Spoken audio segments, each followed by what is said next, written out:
Cabin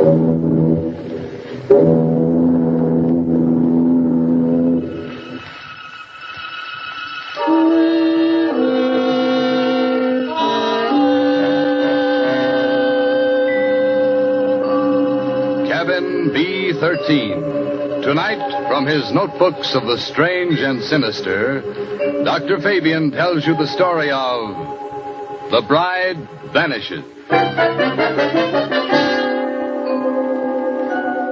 Terror doesn't strike only in dark places. There, on the sunlit, fabulously beautiful Isle of Capri, one woman had already vanished without a trace. And they warned Lucy Courtney, the lovely young American bride, that she looked too much like the other woman, that the terror would again strike from nowhere on that balcony of death. Would you have dared to step out upon that balcony alone, as Lucy did? CBS brings you another strange and incredible tale of mystery and murder by the world-famous best-selling mystery writer, John Dixon Carr, directed by John Dietz. Now, here's Mr. Carr's famous Dr. Fabian to tell you his tale, The Bride Vanishes.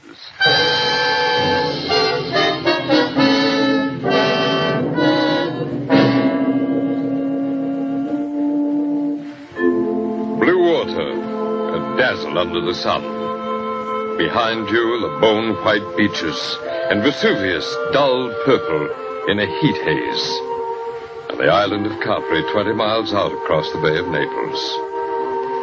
As I bade goodbye to Tom and Lucy Courtney on the deck of the Mauravania, I wished I were going with them to Capri. I didn't hear the story of the horrible events which befell them until we returned to Naples again, a story that began soon after they boarded the small harbor steamer that chugs across the bay toward Capri.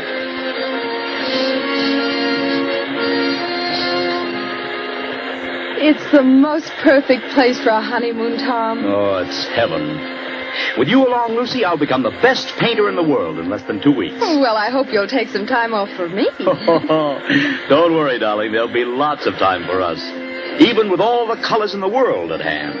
Even with all the fascinating models available here in Italy. If you ever have another model but me, I'll scratch your eyes out. I'm warning you, Tom. Listen, dear. Do you honestly like it here in Italy? I like Naples.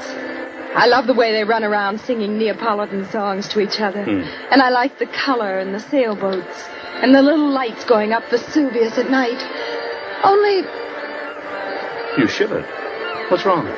Ever since we got aboard this little steamer, people have been staring at me, Tom. Oh, I can't blame them for that. No, I mean in a funny way. Even your American friend, what's his name? Granger? Mr. Granger. When you introduced him to me at Naples, I thought his eyes were going to pop out. Shh. He's standing over by the rail now. He lives at Capri. Why does he persist in wearing that white 10-gallon hat here in Italy? You know, before Granger made money in oil wells, he was a real old-fashioned cowpuncher. And he's proud of it. Good fellow, too.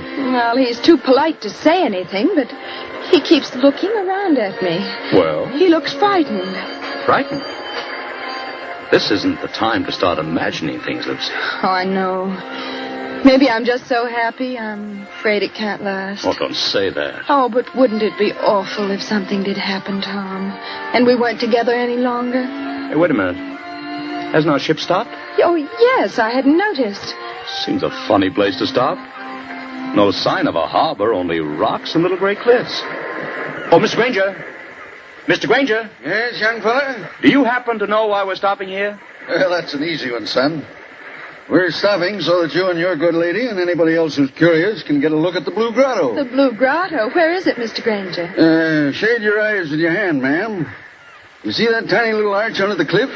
Yes? And all the little white rowboats coming out toward us? Yes. Now, when the first boat comes alongside, you climb down that iron ladder and get in. The boatman will row you out and through the arch into the grotto. It's a great, big, dark cavern. The water in there looks as though it's lit up underneath with blue fire. Would you like to go out and see it, Lucy? I'd love to. Well, let me give you a little tip, Mrs. Courtney. The current's pretty fast out there. You'll go shooting under that arch like 60. Oh, are we likely to upset? No. But the arch isn't as high as your head. When you see it coming, lie back flat in the boat. That is, unless you want your head knocked off. Thanks, Mr. Granger. We'll remember. See you later.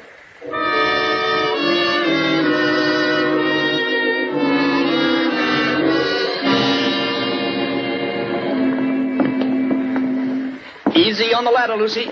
Don't look round yet. I'm all right, darling. I'm just as good a swimmer as you are. I'm in the boat now. Take one more step. All right. Steady. Now, turn around facing the boatman and sit down here beside me. Oh. All right, boatman. Hold it back.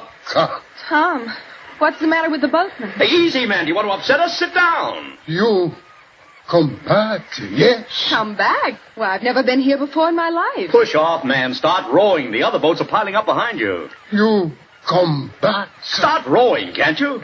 Andale subito. Faster.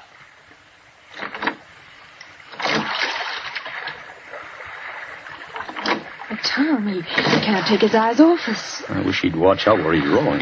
You come to live at the Villa Borghese, yes? Tom, how does he know that? This lady, she's not dead? Dead? Of course she's not dead. What are you talking about? She never come to Capri before? Never. Then I tell you, she will disappear just like the other one. Disappear? See. I rest on my oars, I tell you.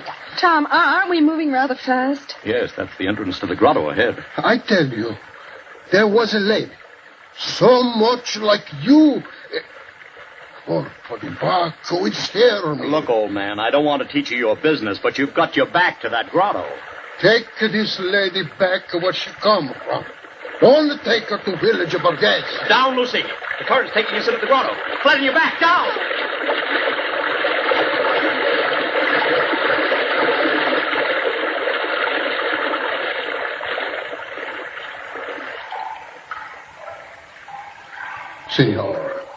Signora, I'm sorry.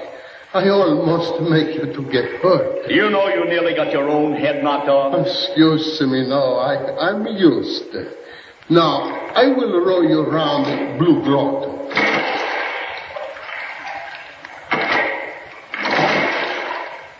I don't think I like it much, Tom. Neither do I.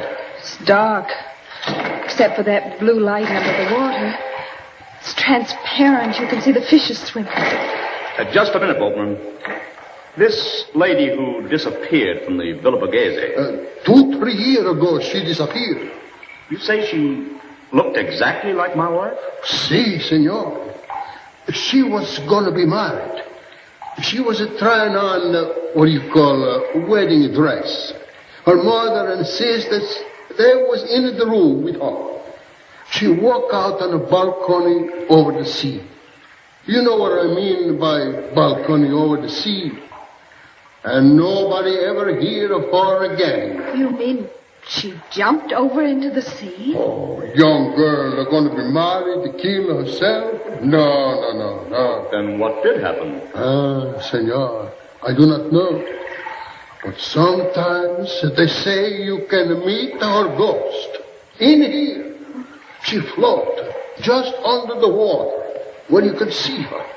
And it turned over and over. And the wedding veil is still around her face. Tom, let's get out of here. You want to go, yes? Lucy, if this fellow is stringing us along... He is not stringing us along. Then somebody ought to know what this means.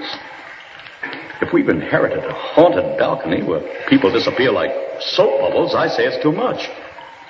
Let's get back to our steamer and talk to Granger.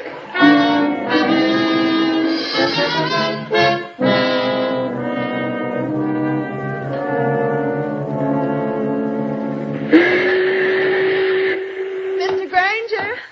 Mr. Granger! I'm aboard, ma'am. You too, young fella. The ship's starting in half a second. Hey, give me a hand, Lucy. Yes, dear. Oh, didn't anyone else go to the Blue Grotto? Well, ma'am, no. The other boatmen refused to take them after they saw you and Mr. Courtney go. I'm sorry, It's all right. We've just heard the story. I ought to have told you about it myself.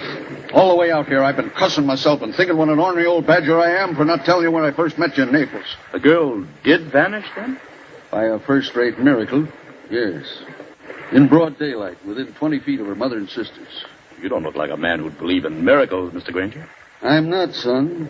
I'm just telling you what happened. But why is everybody so excited? Somebody must have thrown her off the balcony. Josephine Adams was all alone on a balcony 40 feet up a cliff, smooth as glass. She didn't fall, and she wasn't thrown because there was no sound of a splash. And she didn't come back from the balcony because her mother and sisters were in front of the only door. Yet within 15 seconds, 15 seconds, mind you, she just vanished. You believe that? Sure, I believe it, son. It's a fact. Did you know the girl's family? Very well. We got a real English-speaking colony here. Oh, we're pulling in. About a half a minute now. I'm going to show you your new home. Oh, can you see it from the deck here? You sure can, ma'am. It's on the edge of the cliff. Professor Davis's house on one side of it, and my shack's on the other. That's why I want to ask you a question. Well, of course. Ask anything you like. I'm an old stager, ma'am. Not exactly up to high-tone society around here, but you trust me? Yes, I think so. Then promise me something. Unless you're with somebody you do trust, keep away from that balcony. Do you honestly think there's danger? I don't know, son. If I did, I wouldn't have to talk this way. Oh, that sounds like a dog barking. I thought I heard it before. It is, a big police dog. And led by a very handsome woman, if you ask me. Oh, Lord, I didn't know she was aboard. Who? The Countess. She lives in our colony. Why, she looks like an American. You take your eyes off her, Tom Courtney. She is an American. Married a Count Perchese or something like that. Just call her Nellie. My dear Harry Granger. Hello, Nellie. It's true. Everybody told me so, but I couldn't believe it until I saw her. She does look exactly like poor Josephine Adams. Just as small, just as dainty. Please. Is everybody trying to give me the jitters? Nellie, I want you to meet some friends of Oh, mine. you don't need to introduce me. I know who they are. You're the nice young couple who've taken that villa. I'm Nellie Lucchese, and this is my dog, Tiberius. Named after the wicked Roman emperor, you know, who used to live at Capri. I must confess I'm terribly fascinated by wicked things. Aren't you, Mr. Courtney? Lucy, stop tickling me in the ribs. I haven't done anything. No, and you're not going to. Tiberius seems to have taken quite a fancy to you, Mrs. Courtney. I've never known him to go up to a stranger before. Well, I only wish I could borrow him. He might be a charm against... Oh, I don't know. We'll be at the harbor in a few minutes. Then you must let me drive you up to the villa. You won't be able to get any servants, I'm afraid, because they won't stay here. But you can camp out. Oh, look. Look, there's your villa. We're passing it now. Oh, where? On the cliff where I'm pointing. Hey, wait a minute. There must be some mistake. That's not the Villa Borghese. It sure is, son. But that's a palace. Like all the other houses there. And I rented it furnished for about $25 a month. Can't you guess why you got it so cheap, son? If you take my advice, you'll turn around and go back to Naples for the next steamer. Oh, Harry Granger, don't be an idiot. Let's have some excitement. Let's have some excitement. Tom, it is beautiful. Yeah. Too infernally beautiful, if you ask me. Oh, there's the balcony. Well, it's all right but daylight. Marble and tapestries. But at night, when you've got to put out the lights, and you start thinking about what happened there, you...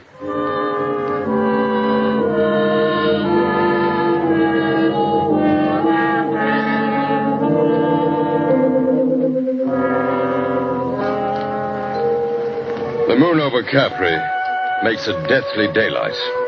You could actually see to read on that balcony if anyone should go out there. Frosted glass doors open out on it from a big room on the ground floor. And two deliberately calm persons and a dog sit looking at one another. Lucy, stop it. Stop what? Stop looking over at that balcony. I'm sorry, darling. Why are we sitting here anyway? There's an inner room that's much more comfortable. It's like having a toothache, Tom. A very little toothache. I may be dense, Angel, but I don't follow you. Well, you put your tongue against the tooth to see if it'll hurt. You know it will hurt, but you go on doing it just the same. That's us. And maybe you're right. Oh, Tom, did you ever think we'd have a lovely house like this? Well, the house is all right, yes. And then they have to go and spoil everything. Our honeymoon with this blasted Tommy around about... Please, Tom, you're just as jittery now as I was this afternoon. Why, even Tiberius is jittery. Yeah, I guess I am. Easy, boy, easy. Well, there's whiskey on the table. They call it Vicky here. Mix yourself a drink. In a minute, not just now. Lucy, there's nothing wrong with that balcony. Suppose you walked out on it this minute. I've had a horrible longing to try it. Just because I know I shouldn't. Well, nothing could attack you. All you'd have to do would be yell. That would bring Granger out on his balcony like a shot. And the neighbor on the other side of us would... who is on the other side, by the way? A brain specialist. A what? A specialist in brain disorders. Professor Davis. He's English. Listen. Somebody in the inner room. Easy, Tiberius, easy. Tom, I'm afraid. It's all right.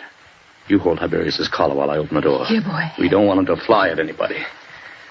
We're going into the other room and stay there. You ready? Yes.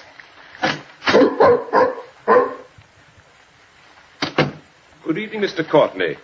Good evening, Mrs. Courtney. I am no ghost, though you appear to regard me as one. I am merely your neighbor, Professor Rutherford Davis.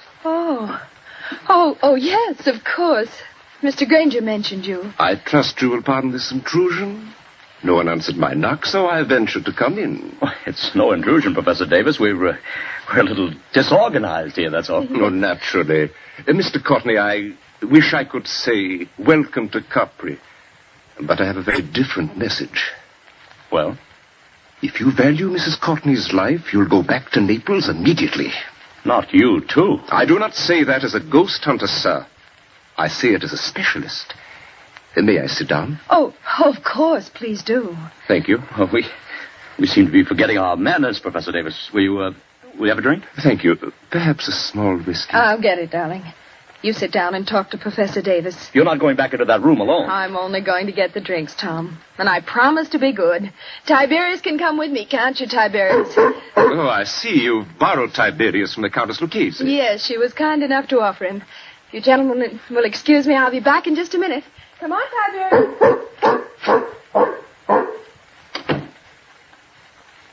I hope this is all right, Professor. No, sir, it is not all right.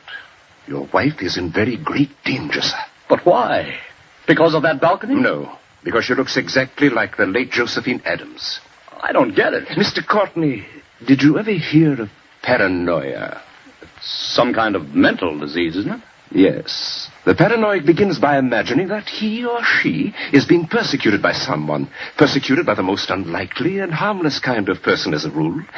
First he hears things. A voice in his brain whispers, "You'll be killed, you'll be killed, you'll be killed." He hears it in the tick of a clock, in the rattle of a train, in the footsteps on a street. There are holes in the walls through which his enemy is always watching. Invisible speaking tubes bring him messages. There are pains in his joints and nightmares of attempts to poison him. His brain bursts and he kills. Oh, excuse me for speaking so strongly. But how does this affect us? Mr. Courtney, will you examine this sheet of paper? What is it? A fragment of a typewritten diary. I found it on the cliffs months ago. Don't ask me who wrote it, but I know that a criminal lunatic on this island imagined that poor, inoffensive Josephine Adams was his enemy. So he killed her. Killed her? How? I don't know. And what happened to the girl's body? I'm not a detective, sir. The body was carried out to sea, perhaps, or washed along the cliffs and into the Blue Grotto to be lost. But don't you understand the danger to your wife? You're not suggesting to that... somebody's cracked brain, your wife is Josephine Adams created all over again. Kill Lucy? What couldn't be done? It was done, my friend. Listen. That sounded like a dog howling. Miss Courtney is rather a long time in getting that whiskey. She wouldn't go near the balcony. She promised not to go out on the balcony. People do very perverse things, my friend, when they know they shouldn't. Lucy!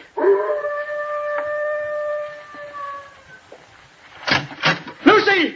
That seems to be Tiberius out on the balcony. I can't see anything else from here. She's gone! She's gone! She's gone!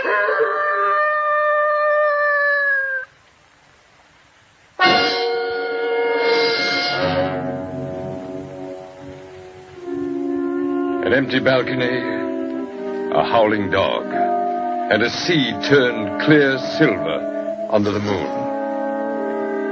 That was how it was pictured to me with such intolerable vividness that I seemed to have lived through it. Then, after the tumult and the shouting, there are other pictures. Don't you hear the noise of that motor launch with a half-demented young man at the wheel? 3 other familiar figures are gathered round it. Don't you recognize the white 10-gallon hat of Harry Granger, and the neat pointed beard of Professor Davis, and the brunette prettiness of Nellie Lucchese? But what on earth is he going to do? I'd like to know that one myself. Listen, please, all of you. Take it easy, son. We're with you. What time is it? Time? Yes, what time is it? It's 2:30 in the morning, going on for 3. 12 hours. Then the tide ought to be just where it was this afternoon. What's the tide got to do with it? A whole lot. Somebody set a trap and made Lucy fall off that balcony. I know it. Oh, that's absurd. If Lucy's been carried out to sea, there's nothing we can do about it. But if she's been carried along with the current and into the Blue Grotto... The Blue Grotto? One moment, sir. You're not proposing to run this big launch under that arch after dark? Yes, Professor, that's just exactly it. Oh, go on, do it. I'll back you up. Let's have some excitement. It will be exciting enough, I assure you. Mr. Courtney, have you got some wild hope of recovering your wife's body? I've even got a wild hope she may be alive. Lucy's a very strong swimmer. You're acting like a nut, son. Get set, everybody. I'm going to swing around.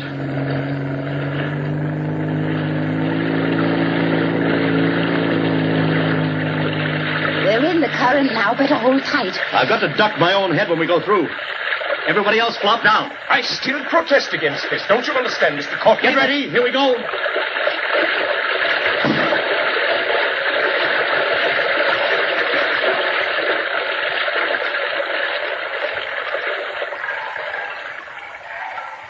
What on earth's wrong? There's no Blue Grotto. It's black as pitch. My dear Nellie, I kept trying to tell all of you. The Blue Grotto effect is caused by the sun's rays. There never is one except when the sun is out. Just how does our friend propose to find anything in here? Listen. Oh, something's got hold of the boat. I heard it move. There's a hand there. A wet hand. Lucy. She's out alive. Mr. Granger, help me lift her up over the side. Right, easy. Don't hit the boat. Lucy. Lucy, darling. Are you all right? Tom. Are you all right, Lucy? Can you hear me? All right. Just exhausted. I got in here, couldn't swim out against the current. Well, don't try to talk. Got to talk. Going to faint. Tom, who's with you? Only our friends. Who's with you? Is the murderer with you? A pleasant prospect to be shut up in the dark at 3 o'clock in the morning with a criminal lunatic. Who spoke then? Lucy, don't hold me so tight. Let go, dear. I'll get the boat started and have you out of here in just a second. Who spoke then? Only Professor Davis. Tom. I've got to tell you. You know that girl, Josephine Adams, died. Almost killed me. Has anybody here got some brandy? Or a flashlight? I have a flashlight, my friend. Will you allow me as a medical man to examine Mrs. Courtney? Better keep back the just a second, Professor. She's hysterical. Give me the flashlight. I walked into the other room. No one with me. All alone except Tiberius. Yes, Lucy. Somebody called my name from the balcony. I thought, very soft. Mrs. Courtney. He said, Mrs. Courtney. Did you recognize the voice? Yes. That's why I went. Hadn't you better start up this boat and get out of here? Who spoke then? Don't pay any attention to them, Lucy. Nobody can hurt you now. I went out on the balcony. Bright moonlight. Bright as day. There was nobody there. Nobody on the balcony? No. I looked out over the sea, And something came at me, Tom. Something flew out of the air and came at me. Just one moment before Mrs. Courtney goes on. Is anybody in this boat carrying a revolver? Not that I know of. Excuse my mentioning it, but I felt something metal brush past my hand. It was only the flashlight, probably. Will you please let Lucy go on and finish? Lucy, you were on the balcony, and something came at you. Yes, like a snake, sideways, out of the air. It went over my head, fastened around my neck. It was a rope with a noose in it. A rope? That's it, a rope. It was thrown from another balcony. I'm small and light like Josephine Adams, and it pulled me sideways over the rail, and I fell. Take it easy now, darling. You're perfectly safe. Is she perfectly safe? The murderer, he let her fall on the rope, but the rope was jerked tight long before she struck the water. That broke her neck, and the murderer lowered her softly. So there wasn't any splash? No. And the current took her away, rope and all? That's it. It would have happened to me, only the rope slipped through the murderer's fingers. Through whose fingers?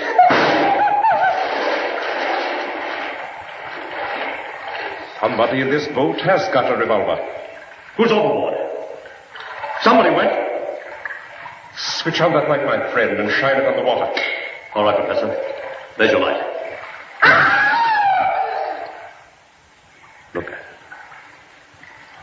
Turning over and over. The water in the blue grotto is red now. Tom, come back to me. It's all right, Lucy. I swear you're safe now. Did he shoot himself? Yes. Did who shoot himself? Who had a balcony exactly like ours on the house next door? Who began life as a cowpuncher and would have known how to use a lasso? Who knew Josephine Adams well and got it into his maniac head that Mrs. Courtney was Josephine Adams all over again? Harry Granger. Look. There's his 10-gallon hat floating away.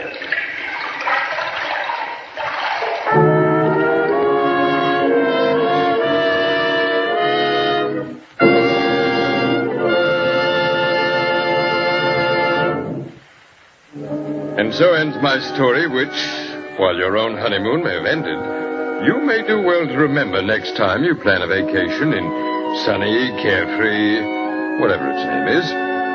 But next week, we shall find terror lurking in a very different sort of spot, in a storm-surrounded cottage in the remote English countryside.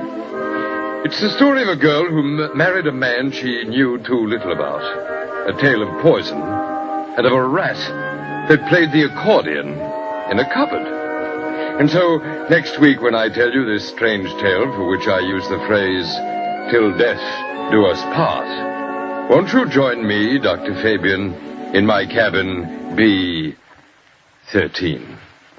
From Cabin B-13, CBS has brought you another strange and sinister tale of mystery and murder, written by the world-famous best-selling author John Dickson Carr and directed by John Dietz.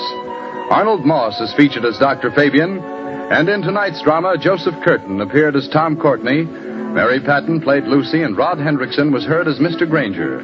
The music for Cabin B-13 is composed and conducted by Alfredo Antonini. Join us again next week, same time, same station, for Dr. Fabian's tale, Till Death Do Us Part. This is CBS, the Columbia Broadcasting System.